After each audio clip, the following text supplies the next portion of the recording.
हम स्मृति दिवस क्यों मनाते हैं, चाहे संगठन में हो या अपने घर में हो।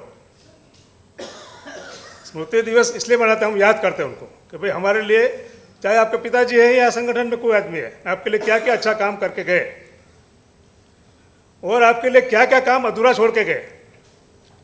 इसका एक चिंतन एनालिसिस करना है आपको स्मृति दिवस के दिन।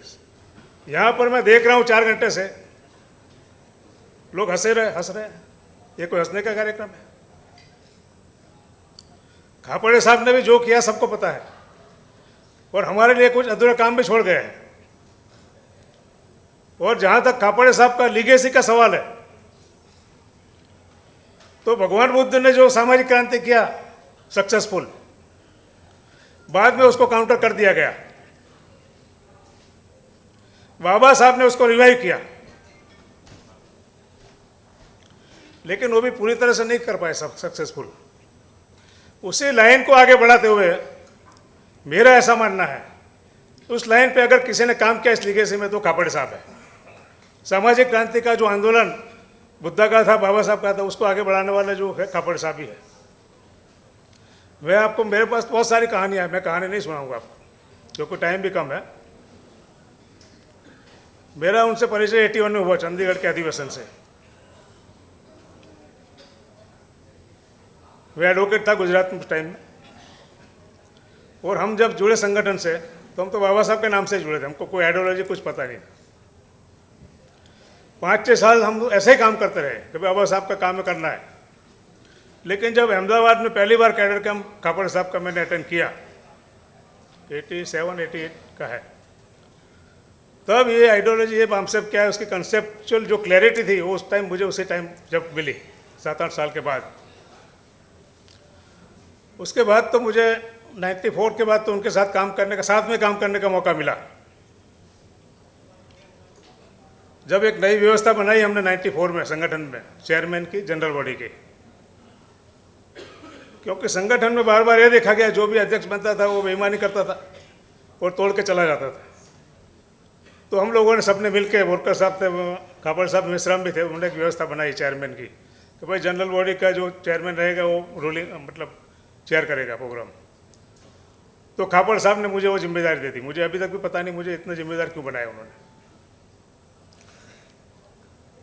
और उसका टेस्टिंग भी हुआ। हमने 2 बातें सीखी खापड़े साहब से। 2 बातें बता के मैं अपनी बात समाप्त कर दूंगा।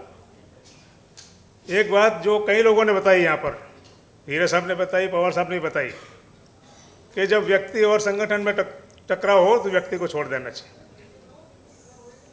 और संगठन विचारधारा में अगर टकराव होता है तो संगठन को छोड़ देना चाहिए। ये कोई मैनेजमेंट के किताब में लिखी हुई बातें नहीं है, ये खापड़ साहब ने इसको प्रूव करके दिखाया। जब संगठन और व्यक्ति में टकराव हुआ, व्यक्ति को छोड़ा उन्होंने, संगठन के साथ रहे 86। उसके बाद जब 91 में भी हुआ मामला, तब उन्होंने संगठन छोड़ा। जो लोग उस टाइम थे उनको पता है कि सिर्फ 3 लोग रह गए थे।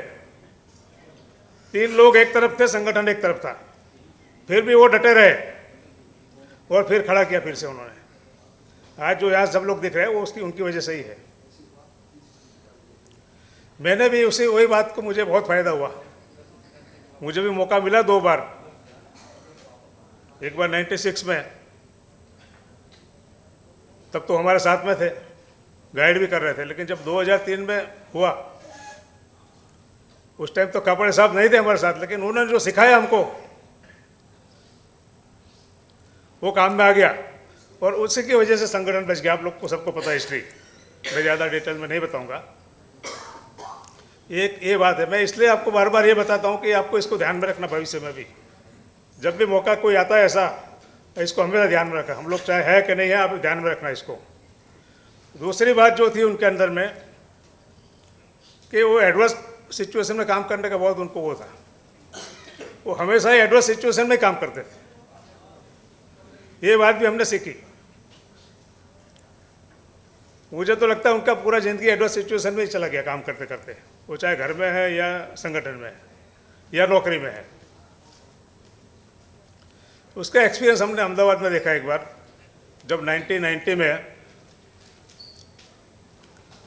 हम लोग राष्ट्रीय अधिवेशन कर रहे थे। मैं वहाँ अहमदाबाद का डिस्ट्रिक्ट प्रेसिडेंट था बामसेफ का,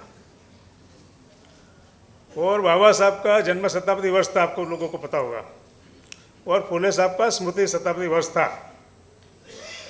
जहाँ हमने अधिवेशन लगाया वहाँ कर्फ्यू लग गया। सेंट्रल कमेटी, रूपचंद सेठ जी भी है यहाँ, वो थे उधर, सब चले गए दिल्ली वापस। भाई अभी ये इसको पोस्टपोन करना पड़ेगा। तब मैंने फ़ोन लगाया बोरकर साहब को, कंडला में पोस्टिंग था उनका, वो पहुंच गए। उनकी कुछ पहचान थी, मेरी भी पहचान थी पुलिस में, मैं भी वहाँ ऑफिसर था। तो हम लोग ने खेत में लेके अधिवेशन किया, लेकिन जब तैयारी शुरू की तब खापड़े साहब आ गए। और उनका जो स्टेमिना मैंने उस टाइम देखा, मतलब 5 रात तक सोए नहीं, वो जागते रहे और मुझे घुमाते रहे साथ। मैं तो सो जाता था बीच में, लेकिन 5 नाइट तक जागते रहे वो। मतलब वो एडवर्स सिचुएशन थी, मंडल का आंदोलन भी चल रहा था उस टाइम, लेकिन वो अधिवेशन उन्होंने सक्सेसफुल बनाया। आज की परिस्थिति, आज के जो देश में हालात है साथियों, वो भी एडवर्स है, मैं आपको बता दूं, और उसको हमको काउंटर करना है किसी भी हाल में। अगर खापड़े साहब को सच्ची अगर वो देना है आपको, तो एडवर्स सिचुएशन में भी काम करना है। जय भीम, जय मूल्यवासी।